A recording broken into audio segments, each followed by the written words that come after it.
Well, hello, everybody. Welcome back to another episode of Worldviews. Today we have on Mor Main. She is a survivor of a Christian cult, spending 25 years in a high control church. She escaped the group and spent a decade healing and piecing her life together.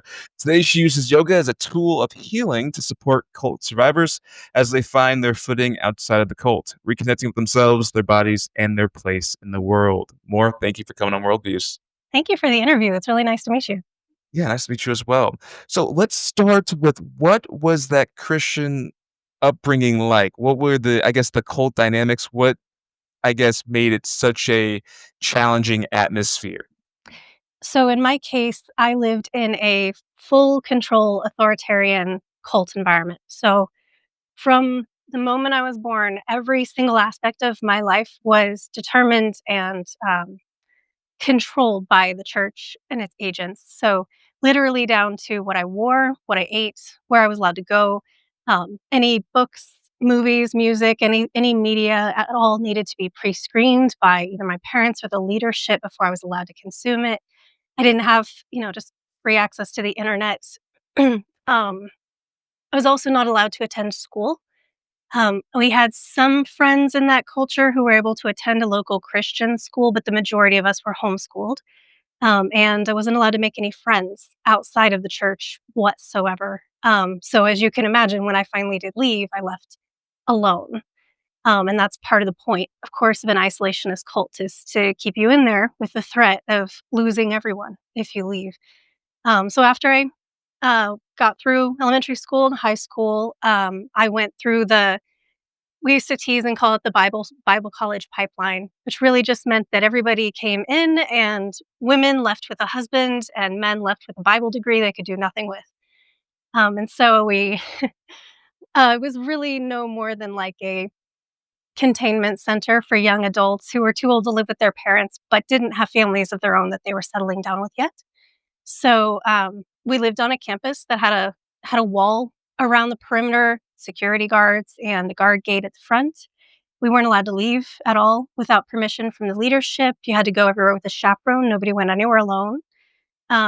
Every room on campus had someone at a desk whose only job was to watch everyone else for non-compliance and report you.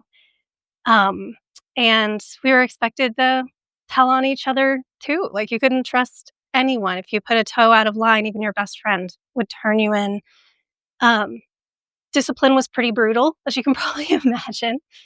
Um, the child rearing doctrine was, I don't know how familiar you may be with James Dobson, but the child rearing doctrine ultimately was use pain and fear and humiliation to beat your children into submission.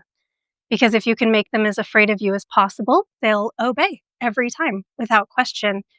Um, I know you're making the face that everybody makes when I tell them about my childhood. But yeah, I mean, realistically, that was it. Every single moment of my life, everything to do with my life was controlled by the church. And it was militaristic in more than one way, not just in the mindset of, we were part of the like build an army for God kind of church, but also in day to day experience. I have friends who talk about talking back to their parents when they were in high school. We were expected to just say, yes, sir, or yes, ma'am, and obey immediately. If I talked back to my parents, that would have been catastrophic. But um, yeah, it's one of those things that when I tell people stories, they sort of look at me in disbelief. But honestly, it was just normal for me. That was my normal. That's what I thought the world was like. Yeah, how many people were there? Were Well, involved, I guess? we're sort of a network. So the church itself is an independent fundamental Baptist church, which basically means the craziest end of the Baptist spectrum, and then add in a whole bunch of like IBLP stuff. Like the Duggars are a good example of like an IBLP family. Whole bunch of quiverful stuff, which is the idea that you just need to have as many children as possible, so you have as many soldiers for God as possible to take over America. And each church touted itself as being independent, but there are a number of networks throughout the country that do connect these churches to each other and they do cooperate. They just don't recognize any sort of formal hierarchy. So there's no bishop or someone like that who can hold pastors accountable. Each pastor is the god of his own church. So, yeah, so I mean, really across the country, there are definitely thousands and thousands and thousands, more so than people realize. But the little churches that I attended, we moved from church to church, and they would be anywhere from, 200 people to a few thousand people, depending on where we were. Yeah, and I guess when was your sort of, "It's time for me to leave this cult"? It had been a long time coming. When I got married very young. I got married 4 days after my 20th birthday, and that was what was expected of us. Um, and I was able to step away from my parents' immediate, sphere. I started getting to know people outside of the church, and I discovered that everything I had been taught about non-Christians, that they were cold and cruel and just wanted to destroy me and just wanted to destroy my faith, and were so full of hatred and misery. And then I started actually talking to non Christians and discovered that wasn't the case at all. That many, many people around me with no affiliation with the Christian church were loving and generous and kind and welcoming. And that started kind of pushing a button in my brain of, okay, what else have I maybe been taught that doesn't quite line up? And then I began to transition to more, I guess you could refer to them as more progressive churches. They have an appearance of being progressive, but the doctrine is really no different than what I was experiencing before. And my very last church, I had just had my daughter. We were just a few weeks out from having my daughter. And I had to leave my then husband very suddenly for reasons that had to do with my safety and hers. And the only community that I had was the church here. So, of course, I leaned very hard on them. And after my husband and I divorced, I began to become very good friends with one of the leaders in the music ministry, who was very nice to me. He's very gentle, very kind. He had a couple of kids on his own. And everyone in our circles, including the pastor and his wife, knew that we were getting close. They saw us getting close. They saw us building this relationship and never said anything about it to us. And over time, he began to groom me. And it wasn't very long before he began to start assaulting me. And because I had grown up with this very purity culture mindset that having a physical relationship with anyone outside of marriage was absolutely, forbidden, absolutely condemned, I hid that from them because I felt like I was violating my own ethics by being a victim of sexual assault. And eventually I finally broke down. I couldn't do it anymore. I went to the pastor. I told him what had happened.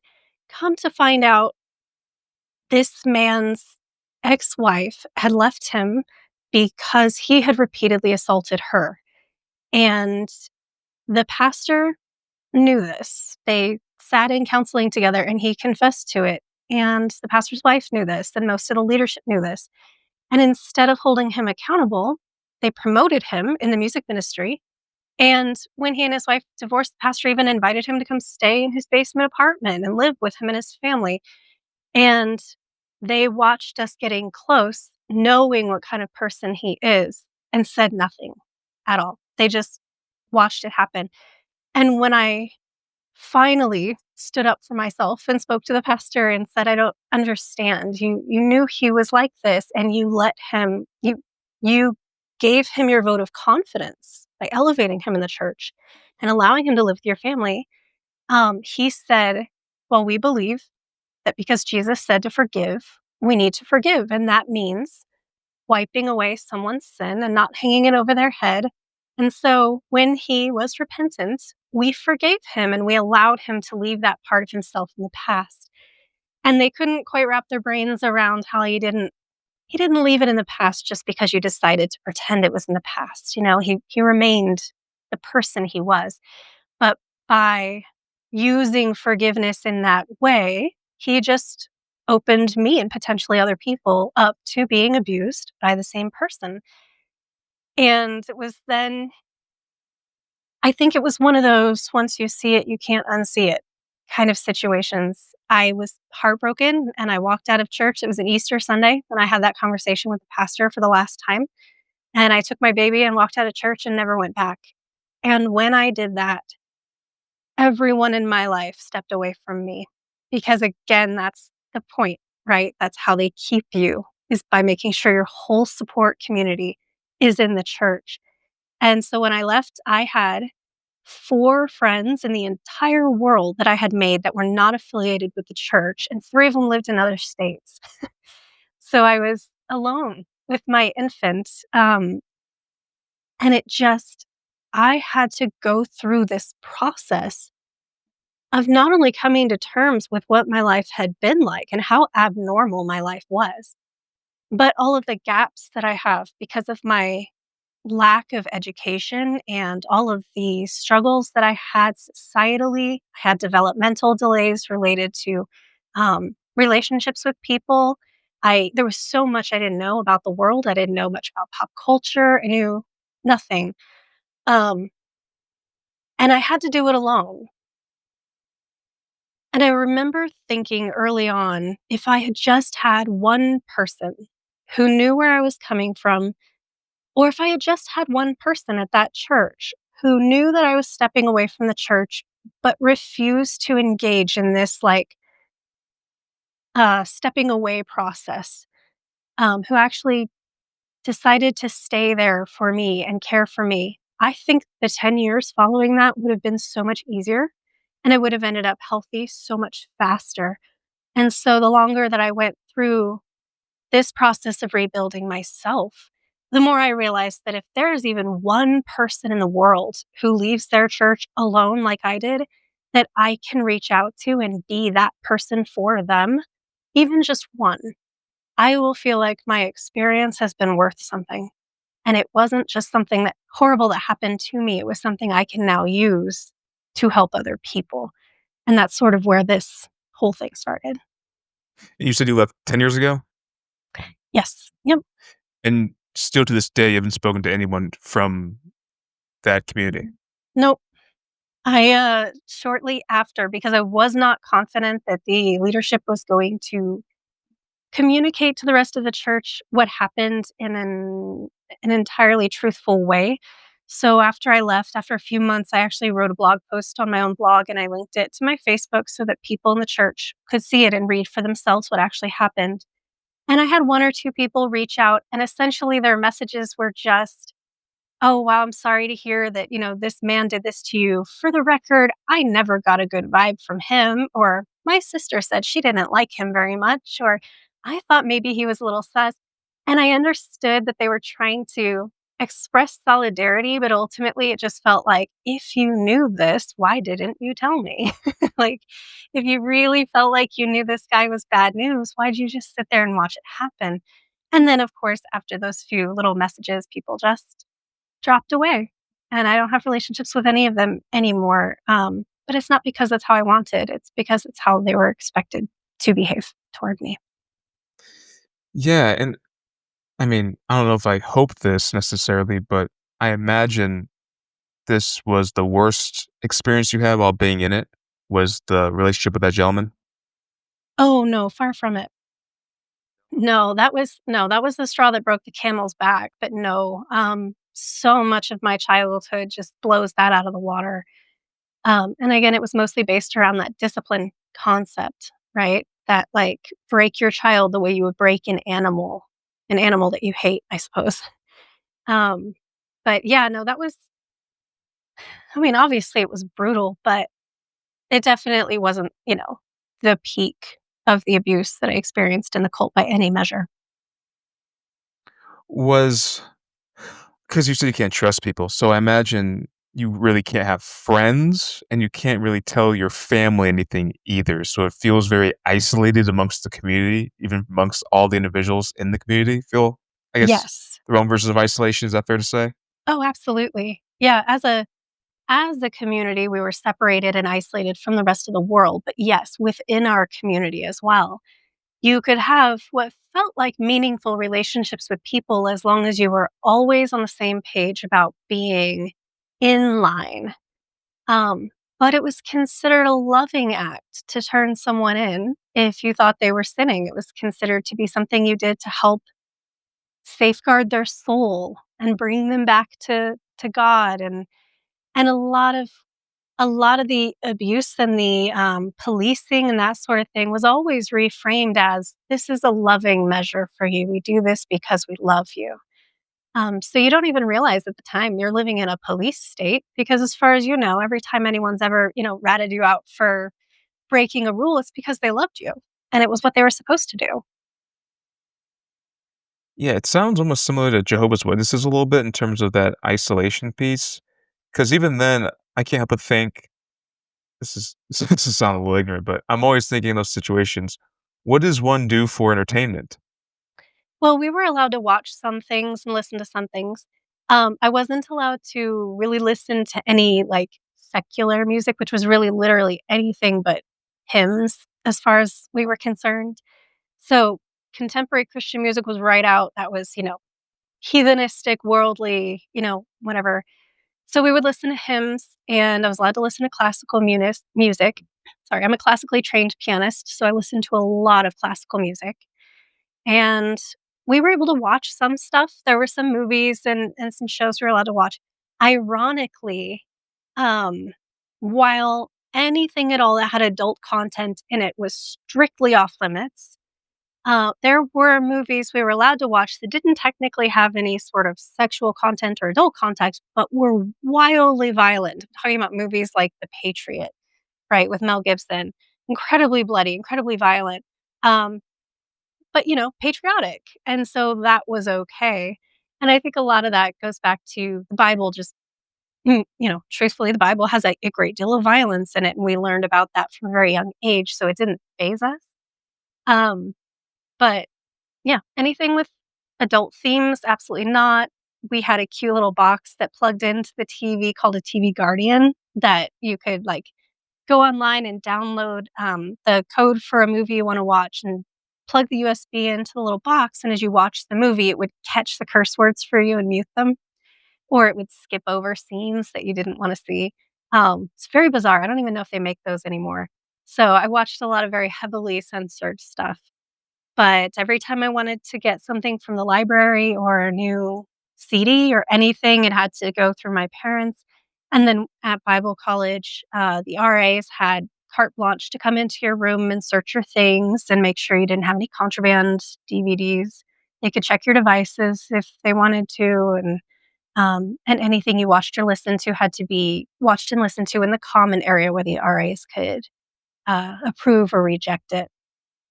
Wait, so was this a Bible college affiliated with the cult?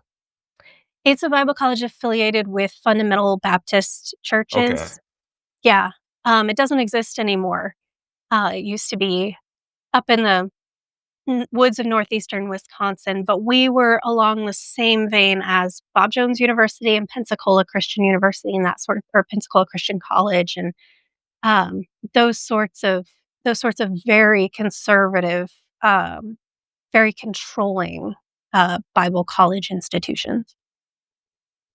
Yeah, and the belief system too, I'm always fascinated because usually amongst cults, there's some kind of because I know it's very rigorous rules, but there's times too when there's sort of silly sort of rules. Were there any, like, sillier rules they had to follow? They're like, "Oh, that's so absurd looking back that we had to do that." Some of that was based around, kind of superficial things like how we were dressed, for example. So at college, until my last semester there, women were not allowed to wear pants out of the dorm under any circumstances. And of course, as you can imagine, we had men's dorms and women's dorms. We didn't have any co-ed dorms. Um, but it was northeastern Wisconsin, so it was below 0 for 90% of the school year, and so finally uh, at the end of my final semester, they called all the young ladies into the little chapel, and the college president stood up and announced that we would be allowed to wear slacks going forward given that they were, they fit our bodies in a modest way, And only when we were coming to and from classes, if we were just socializing or if we were in chapel, we had to go change into a skirt. But I remember, being freezing one day and wearing a skirt, a denim skirt that went all the way down to my shoes, and I had put jeans on underneath it so that I could stay warm, and I was in one of the common areas, and I moved wrong or I stood up wrong or something, and the RA at the desk noticed that I had jeans under my skirt, and I got written up for it. I also got sent to the dean's office once for, standing in a prayer circle with some friends, and I happened to be standing next to a male student, and all the students decided to join hands to pray, which is something we really didn't do in my churches growing up, but I just participated, and I ended up holding the hand of this gentleman next to me, and the next day, we both got called into the dean's office for inappropriate physical contact. So, there was no no physical contact whatsoever. You couldn't even sit on the same side of the booth with each other, that sort of thing. So we would get called in for just ridiculous things, but in our minds, they were big infractions, and getting called into the dean's office was devastating, terrifying even, because they had your entire life in their hands. And so sometimes it was a silly thing, like you get some demerits or you have to pay a fine. Other times, couples who would get caught hanging out in locations they weren't supposed to be or holding hands, um, would get what we refer to as being socialed, which is when the college separated the couple and told them that they were not allowed to have any contact with one another, and then assigned each of them a chaperone to follow them around all the time and be sure they didn't have any clandestine interactions. And one couple got socialed for sharing their first kiss at Christmas at their parents' house with their parents' blessing. They weren't even on campus. It wasn't even, but the school found out they had done that. And despite the fact that their parents were fine with it, when they got back to school, they were separated. That's just how it was. That's so silly, man, and that's so silly, I and know. if you're willing to share, I was also curious to hear, I guess, what was the most challenging things you had to do growing up? Oh, I think for me, so broadly in our culture, I think girls and women are expected to be very independent from a young age. This was magnified by 1,000 in the culture that I grew up. And so I was expected to be a fully functioning, self sufficient person by the time I was 8 or 9 years old. And part of that was because I had four younger siblings, and we were one of the smaller families in church. Many of them had 8, 9, 10 kids. And so, as the oldest girl, and all the rest of the older girls, we were expected to be mom 2.0. And so I didn't really get the chance to be parented. I was more given some basic skills and then expected to help parent my siblings. And I've spoken with other, oldest girl children in these cultures, and we all have this shared experience of feeling like we were just kind of thrown out there and told sink or swim. And so as a result, all we knew, our entire structure of our lives was the rules. We didn't have that one-on-one, like, relationship with our parents where they would guide us and raise us, and it was just, "Go do your thing. I have 4 younger siblings to take care of, so go handle yourself, and here are the rules. If you violate them, you're gonna get punished." So there wasn't a whole lot of, I guess, nurturing. There wasn't a whole lot of, like, care growing up. It was all about our performance, our behavior, and that's all it came down to. And what was the kind of transition or inspiration that drew you to the field of religious trauma recovery? I kind of fell into it. Um, I started after I left the Bible college and I got married, we moved into a little house just off campus, and I started getting calls from young women who were in, um, difficult situations with their families, and they needed to get out, and they didn't have anywhere to go, and so my husband at the time and I, we were taking people in, and we were letting them stay in our guest rooms. And I think at first I was seeing this as these are anomalies. These are young women who are in particularly weird situations. And I'm glad that we can help them. I didn't realize until later that it was symptomatic of something bigger, right? Something systemic. But then the more that it happened, the more I'd get phone calls from somebody saying, my parents kicked me out because they found out I kissed a boy. Um, the more I started looking around and realizing these were common threads, these were not anomalies. And people that had been able to find a safe place in my home were then telling other people that my home was a safe place. And so we were, receiving more and more requests for just assistance as people transition into their own lives. But there was one, this one still haunts me. There was one instance where a girl that I had met a few times when we were at college, um, I'm just going to refer to her as Jess rather than using her real name. During the summer, um, she went back home to her parents and at school, she had begun a relationship with a young man at the college. They shared the same values. Her parents didn't want her to have a relationship, and she was coming up on her 20s at that point.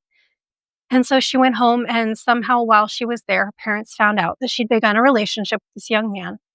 And they decided to fully cut her off from the world. So they took her cell phone so she couldn't speak to him. And they punished her constantly for even talking about him or even stepping a toe out of line. Like the discipline got worse and worse. And again, we're talking about a young adult here. Um, Finally, it got to the point where when her parents would go to work, they would lock her in her room and they would take her cell phone and the landline phone out of the house so that if she got out, she couldn't call anyone.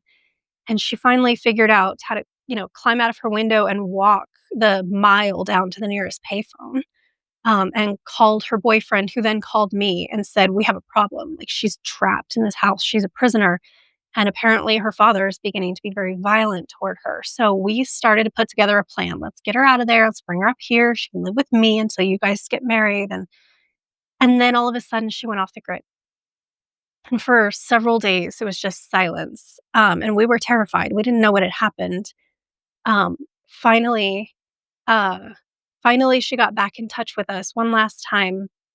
She said that her father had tried to strangle her to death with a bath towel and that he had just left her in her room and she came to and the door was locked and she was ill for a while. Of course, her throat was damaged and it took her a couple of days to be able to escape again, and she said, "I can't stay here. He will kill me." And we were immediately mobilized. We were like, "Let's get you a plane ticket. We're gonna get you a cab. We're gonna get you out of here." But the trick was how to get to her, because shortly after the strangling, her mother started taking her to the school where she worked and keeping her in the classroom all day so she could physically watch her all day long. And we had no way of getting past that. We didn't even really know where she was during the day or what was happening.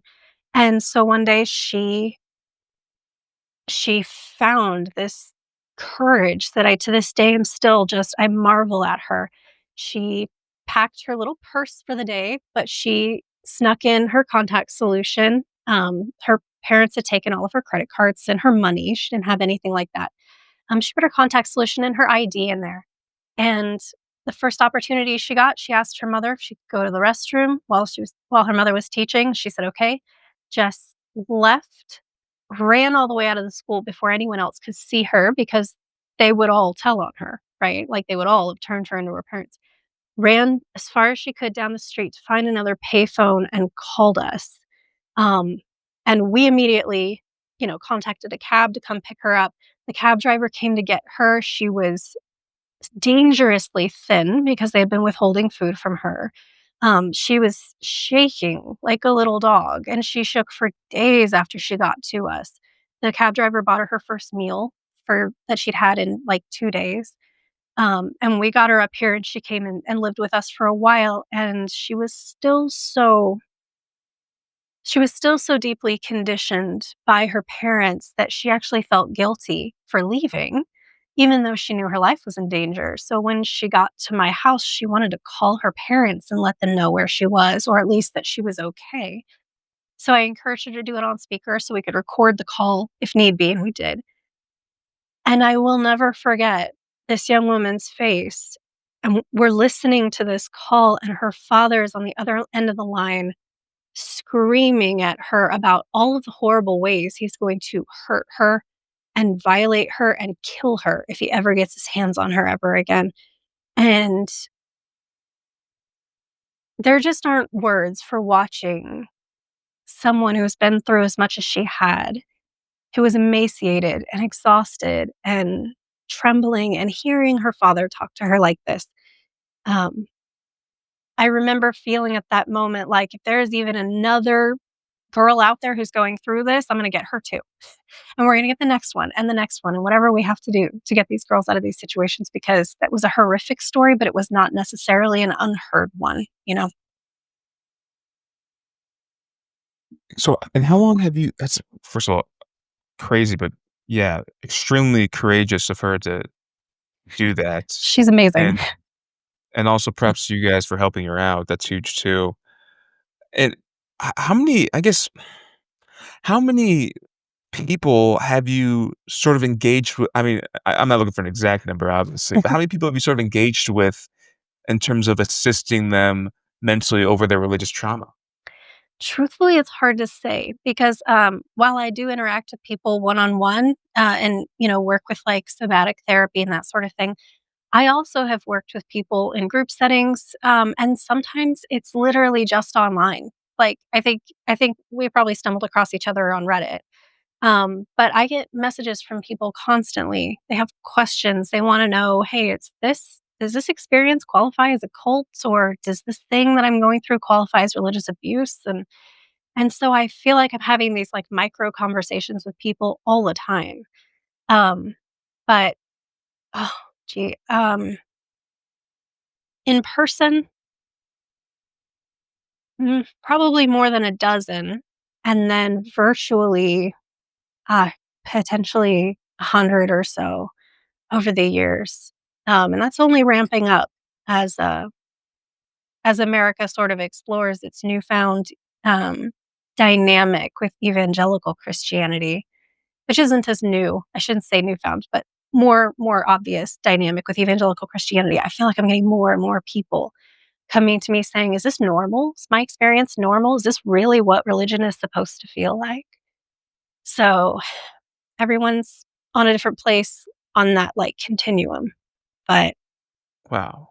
And walk me through the usage of yoga during these experiences. so mostly it's the somatic therapy aspect of yoga. So a lot of the breath work, the engaging with your nervous system.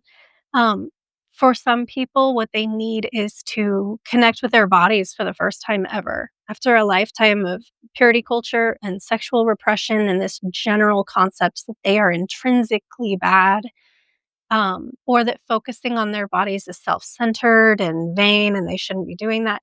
Um, a lot of people have no idea how to care for themselves. A lot of people live in a constant state of low key dissociation from their bodies. Many people like me who grew up in isolationist cults don't know anything about the world. We have developmental delays related to relationships, related to sexual relationships, related to parenting. There are still days when I feel like I have no idea what I'm doing parenting my own daughter because I was not given a template for what healthy parenting looked like. And a lot of people feel that way. So it's a lot of taking a moment to reconnect with the idea that your mind and your spirit live in a physical body and a physical brain, and that these things need care in order to be able to function well. So it's more about giving yourself the ability to be healthy physically and mentally to support the spiritual healing that you then need to do after religious trauma, because our nervous systems won't tolerate going through the trauma and trying to process it and then experiencing it and trying to let it go. Our nervous systems can't survive that. if we are in a constant state of hyperarousal and hypervigilance. We have to be able to be at rest in our bodies to be able to healthily process trauma. So that's where we start. And how would you, I guess, characterize or define spiritual or religious abuse? I would say it's any abuse at all that is justified through a spiritual or religious lens. So, for example, um, if you see someone who as a child, their parents were violent toward them as a form of discipline, that's child abuse. It's violent physical abuse. It becomes religious abuse when it's done because that's what they believe their religion wants them to do, or it's done from a place of like the abuse is justified because they can point to something in the Bible or that someone preached or something like that to say this is what God wants me to do to you. And sometimes that's authentic. Sometimes people really just truly believe that that's what they're supposed to be doing. And then sometimes people just use religion as an excuse to commit abuse that they know is wrong. But I think any abuse that has a root in a religious or spiritual belief that is driven by religious or spiritual belief would qualify as religious abuse. Interesting. And is there I guess your answer to this would be Christians, because I was evangelical, excuse me, because I was gonna ask, what's the most common group of people that see you? What Absolutely Christians. is Yeah. it?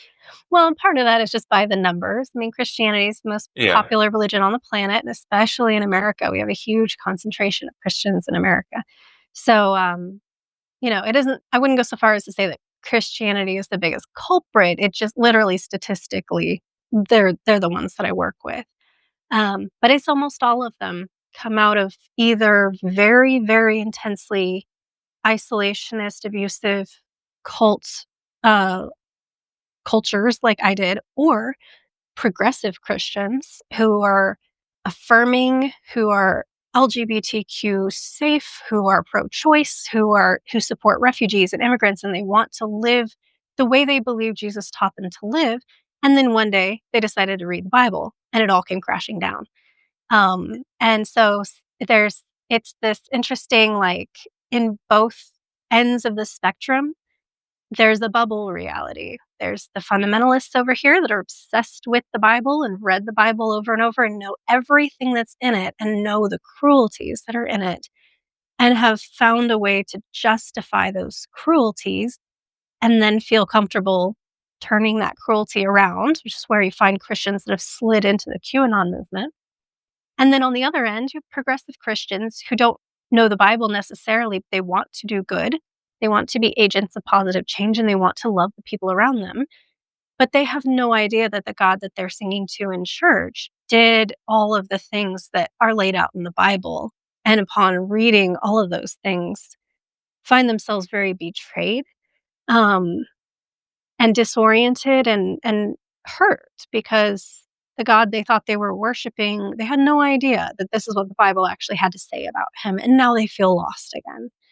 So, a lot of the time it's coming out of that reality bubble, whether you're, over here justifying the bad things or over here with no knowledge of the bad things. It's coming out into sort of the rest of the world and looking around and going, "This is not at all what I thought it was going to be, and now I don't know who I am, and I don't know what I'm supposed to be doing." Yeah, because I was gonna ask you, is it a lot of the time, do they end up jumping to a new religion, or do they end up becoming agnostic or atheist? Have you seen, like, a common trend for the end results of their worldview? So, I have found that people who come from a more progressive viewpoint tend to go straight for, becoming agnostic or becoming atheist or even anti-theist, depending on, how where they are in their lives. People who come out of fundamentalism have a different level of conditioning. Once you move into that high control organization, like I grew up in, you are primed then to put your logic on the back burner, to turn off your critical thinking, to just believe what your authority figure is telling you without evidence or even in the face of evidence to the contrary. Um, and to blindly march forward, um, no matter what. And so that conditioning is so strong and so thorough that when we come out, it's very easy for another religious group or religious leader or structure to kind of slip right in there. Like the framework already exists. Um, and there's a you know that applies not just to other religious groups, but also to political affiliations as well. When you have a group of people who are conditioned to just say yes, sir, and not listen to anything else and not believe anything else, it's very easy for someone to come along and take advantage of that. So I think people coming out of fundamentalism are the ones that are more likely to slide into another abusive religious situation, whereas the ones coming out of more of a progressive side of Christianity tend to sort of just like wipe their hands of it and say, I'm done with religion. I'm done with spirituality. Yeah, because I assume too they probably ask you for your input in terms of like what do I believe in now? Well, And like how do you go about that? the worst thing in the world for me would be if people started following me as a person. My job in all of this is to be as invisible as possible in people's healing process. So my goal is to teach people how to figure out what they need and how to give it to themselves. So when people ask me, is this a healthy religious environment? I can say, here are some red flags, here are some green flags. What do you think? How do you feel about this? But at the end of the day, if somebody comes to me, um, for example, a Christian with a solid faith comes to me and says, I have religious trauma in my past, but I have found where I want to be in Christianity. I like my faith. I feel safe in my environment. I want them to leave my care with their faith. I want them to remain solid in their spiritual life if that's what they want and that's what's healthy for them. So I think there's a misconception that people like me encourage deconversion or deconstruction. And that really is not my goal at all. I want people to have the tools to determine for themselves whether or not their religious environment is healthy. And at the end of the day, I want them to make that choice and not to look to me or any other person to tell them whether or not they're in a good place. Does that make sense? Sure, yeah. Because is your current worldview, are you agnostic or are you more atheist? I think I probably land on agnostic. I don't believe the God of the Bible is real, um, which was a very, very difficult place for me to reach. But I also don't believe that we have reached a place societally where we can explain everything. I think there are plenty of things that nature throws at us that we don't have the scientific advancement to fully understand or appreciate. So I'm agnostic in the sense that I'm open to the reality that there are spiritual things out there that I do not understand. But just because I don't understand them doesn't mean they're not real. Um, the ones that I do understand very, very clearly, like for example, the Christian God as the Bible depicts him, I do not believe in him because I have seen too much about how what we were taught about him was actually God being used as an excuse or even like a puppet for people who wanted power. And so I feel like I understand the dynamics of fundamentalist Christianity enough to know that what I was taught was God was really people. But I don't know I don't know every other spiritual influence. I don't know every other religion in the world. And for all I know, there are people in a totally different religious atmosphere where they feel like their encounters with their God are real and they are impactful. And I don't feel like I have the authority to just tell them, your God doesn't exist. Yeah, yeah, and I guess what's your theory on Jesus then? Do you think he was, uh, just a wise teacher? I know that there is some historical evidence his for people who believed in him and people who claim to have like lived with him and followed him, wrote down their own accounts of what that experience was. I know that there are um, historians like Josephus, for example, who have mentions of, um, for lack of a better term, the Christ cult as it was in the very beginning. but don't necessarily make judgments or claims about whether or not Jesus was real or whether or not all the things that were said about him were true. Um, I think it is dangerous to treat the Bible as an objective historical text, because we know how many hands it's been through. We know how many times it's been revised. We know how many, letters from the apostles and books of the Bible were left on the cutting room floor. So I think there's definitely evidence that Jesus as a person was perhaps a charismatic leader who did preach good things, things that I think modern Christians really want to emulate. Um, but that also the version of him in the Bible may sort of be the version that we get of people that we revere in history, but we have kind of built up over time. Like, everybody is enthralled with Abraham Lincoln, but there are a lot of things that he, felt and taught and implemented that were really, really, really not great. But we've set those things aside in favor of the good things. And I think that there's a possibility that whatever historical version of Jesus is out there, that we've kind of done the same over the millennia. Like, let's absorb the good things that he gave us, but then the problematic ones just kind of fall away throughout history. Yeah, and then as you describe your agnosticism, would you prefer if God was real, or would you prefer if there was no God? Or are you just completely passive in both scenarios? I think I could probably say I'm pretty ambivalent.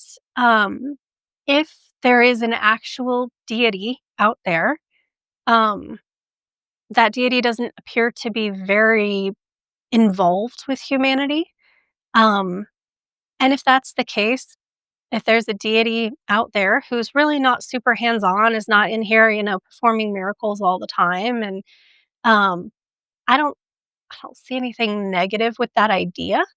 Um, the only problem I really have with wanting God to be real is that I think if it was if it was me kind of early on, right, and I was just losing my faith and I wanted it to be true, um, it was because I had not yet discovered that I was allowed to live my life in a positive, healthy, loving, wonderful way without God being a part of it. So, I honestly cannot tell you that I think there's no higher power out there in the universe. Um, in the same way that I wouldn't be able to say I think that there's no other life on other planets. Like, I think it would probably be the height of hubris for me to claim that I know for sure that God doesn't exist. But I do feel like looking around, if there is a deity that does influence humanity, it doesn't seem to be overly involved with us. And so I don't feel like we need to be overly involved with it. Does that make sense? Yeah, yeah, and how has being in your position as a religious trauma expert, with all these interactions with all these people that experienced all these different things, how has that changed your worldview? I think doing this has been the thing that has expanded my understanding of humanity more than anything else. Because again, when I, came out of the cult, I'd been living in a bubble. I didn't know anything about the real world. This is what I knew. I knew fundamentalist Christianity. I knew its damage.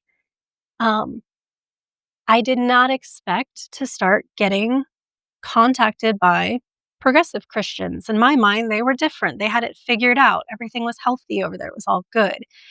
Um, and then people from other cults, other religious backgrounds. I feel like I've learned more about humanity by interacting with people's trauma than I ever did by reading inspirational biographies or, um, you know, attending worship services with people. Um, it's easy enough to learn about the positive aspects of human spirituality, but you learn so much more by engaging with the negative aspects of it, at least in my experience. So I feel like doing this actually gave me the education in humanity that I didn't get to have as a kid. Um, so, as brutal as some of these stories are, and people come to me, I'm very grateful for them because giving me the opportunity to understand the world more.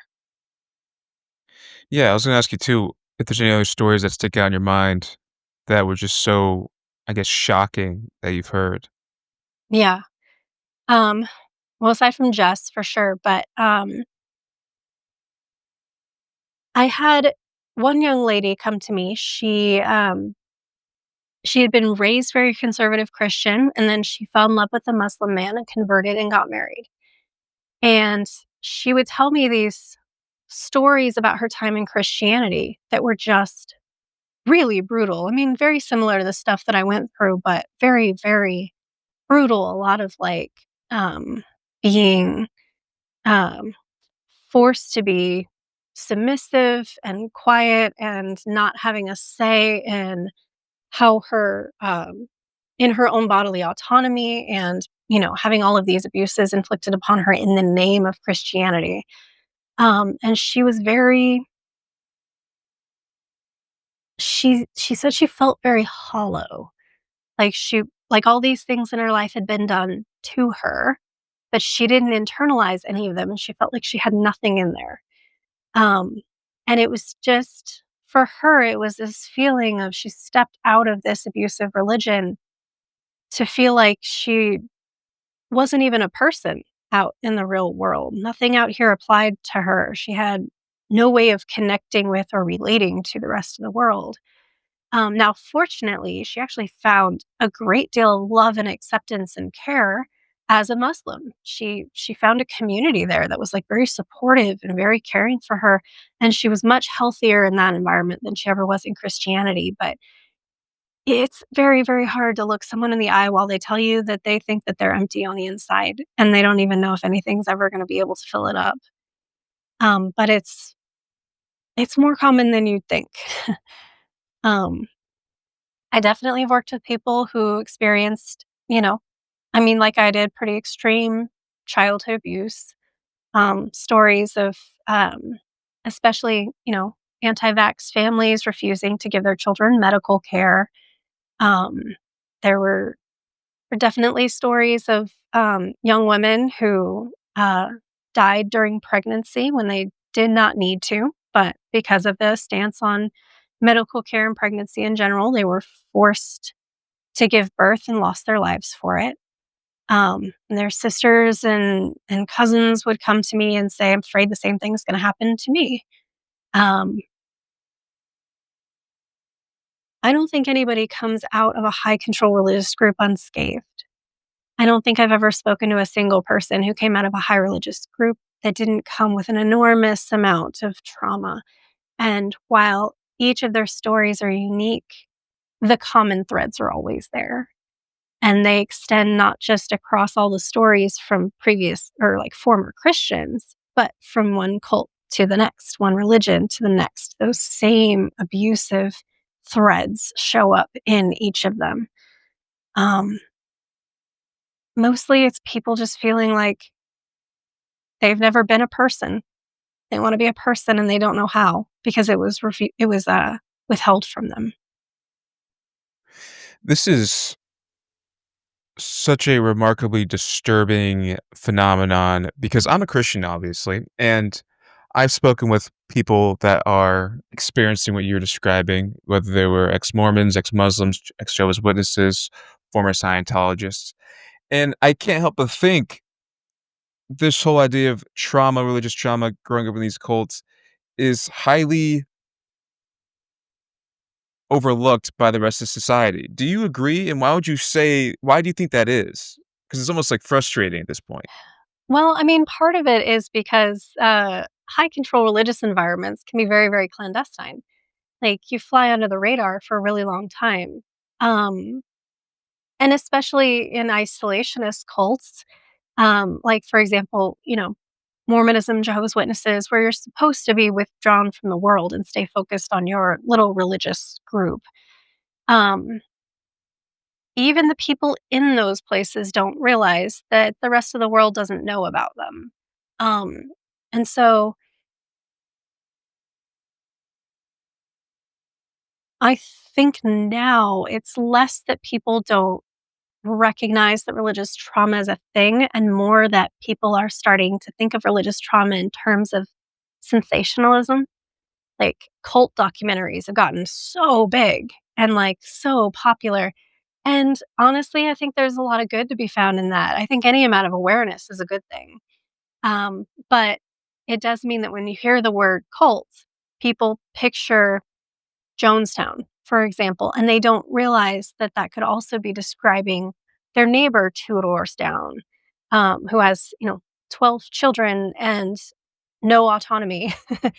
Um, and so I think now we hear religious trauma, religious abuse, we hear the word cult, and we picture something far off and distant and removed from ourselves and forget or never learn that these sorts of things are happening right here under your nose, in your neighborhood, in your kid's school, at your job. There are people who are ensnared in cults, and you won't even know it because they don't even know it.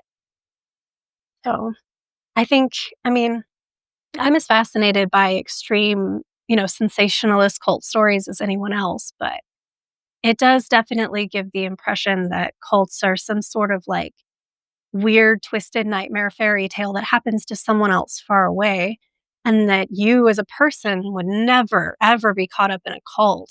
You're always safe from that because you would never fall for that and you would never participate in a cult, and it's that false sense of security that actually gets people trapped in cults. Wow. Yeah, that's exactly right. And you mentioned spirituality earlier. Have you ever experienced a supernatural or sort of paranormal encounter? I love this question. So I definitely I believe that there are preternatural things in the world that have scientific explanations. We aren't advanced enough to know what they are yet. But the only real, I would say, like supernatural experience I ever had is in a house I lived in previously. I lived with my husband, my daughter, and my sister, and all of us independently started seeing what we came to call ghost cat.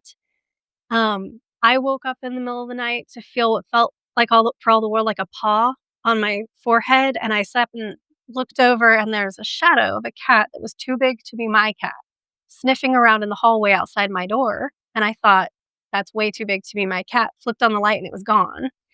And then a week later, my husband said he was walking through the living room and glanced over by the front door, and there's a pair of eyes staring back at him, and he looks around the living room and all of our cats are accounted for. And there's this weird, and then it just kept happening. It happened to my sister, it happened to my daughter. At one point, I was in the living room, I was working on a sewing project and looking at it really closely, where you get that tunnel vision. And I could see my black cat over here on the couch, curled up and sleeping, and my black cat is a fiend for like string and thread. So as I was sewing, I saw her perk up and she was kind of creeping over like she was going to try and get the string. She got really close right here, and I was working on it, and I told her, "No, you can't have the string." And I go to look up at her, and there's nothing there. And my cat's asleep across the room. Whoa. But it was right here. I In my peripheral vision, I saw it wake up and walk across. I, for all the world, expected to look in my cat's face, and she was over there. Um, so it was very bizarre because it wasn't one of those things where somebody said they saw it and then other people started to see it because they heard that. We were all seeing it independently before we started sharing stories. Um, but yeah, we used to call it ghost cat. Sometimes we'd hear it its little collar jingle on the stairs in the middle of the night, or like it's just very weird. But that's the closest thing I can claim to like a supernatural experience was this cute little ghost cat. And then we Wow. moved and we never saw ghost cat again. I believe it. Uh, I have intrusive thoughts taking over right now. It's Halloween, so I gotta ask, best and worst Halloween candy? Ooh, worst are those little Butterfingers that are, like, made out of cement, like, you can get the chocolate off of them, but then you can't eat the rest of it. Um, best, best, best. Tootsie Roll Pops. Those are my favorite. Whoa. Over blow pops. Oh, yeah. Yeah, definitely. Definitely Tootsie Roll Pops over Blow Pops. Okay, we'll debate that later. Okay, Now I last need to question. now I need to know yours, though. Oh, mine, sure. Okay. My favorite candy of all time is definitely Starburst, and then the worst, I've always found Whoppers to be completely low tier. When I was a kid, I would refer to those as the untradables because you literally could not. Garbage Like, if I candy. wanted, like, a Twizzler for someone else, I'd be like, "For a Whopper? Nah." Like, they You might wouldn't have even. better luck trying to, like, trade a box of raisins or something. I think I'd have a better luck trading full poison or iodine than getting what I wanted out of that. But, yeah, and okay, last question. I'm very fascinated how you'd answer this one. One question you could ask we're gonna do the God we're gonna do yeah, we're gonna do the God of the Bible. One Okay. question you ask God of the Bible right now, knowing he would answer right away, what would you ask? Ooh, I'm trying to figure out how honest I wanna be about this. We've had such a lovely conversation, but I don't want your Christian followers to come after me. I've heard Um, everything. I've had plenty of times where people have attacked my faith live, so whatever you say, I'm okay. well, and to be clear, I don't hate Christianity. I really don't. I hate religious abuse, I hate power and control. I do not hate Christianity. But if I could ask the God of the Bible anything, I would ask him if he was still the same person who committed genocide on a regular basis, if he was still the same person who said that if a young lady was raped, she could be stoned to death or sold to her rapist. Is he still the same person who said that it's okay to beat your slaves as long as they survive for 2 days after the beating before they die? Is he still the same person who punished David for his affair by aborting his unborn son? Is he still the same person who saw his creation working together and trying to build something huge as one nation and got jealous and freaked out and struck everybody with the inability to understand each other's languages so that we scattered and separated across the world? Is he still the same person who put the two most vulnerable, innocent people to ever have lived in front of a tree that would give them the ability to discern good from evil and then punish them for eating from it, which is kind of like putting a marshmallow in front of a 3-year-old. Oh, I'm sorry. My cat is trying to You're kill fine. himself. I want to know if he's still that God or if he has changed somehow to become a different God now. Because if he's still that God, I think progressive Christians who want to be like Jesus should read about him and make sure they know who it is they're singing about. And if he isn't that God, I think he should tell people. I think that he should tell people all of those horrible things I did and commanded and enabled. That's not me anymore. You know, I want to know if he's still that person. Mm, wow. Well, Mor, thank you so much for coming on. Any final words, tips, pieces of wisdom for the audience? Honestly, just don't be afraid to ask for help if you're confused about things. Just because you feel confused doesn't mean you're not allowed to come talk to someone like me.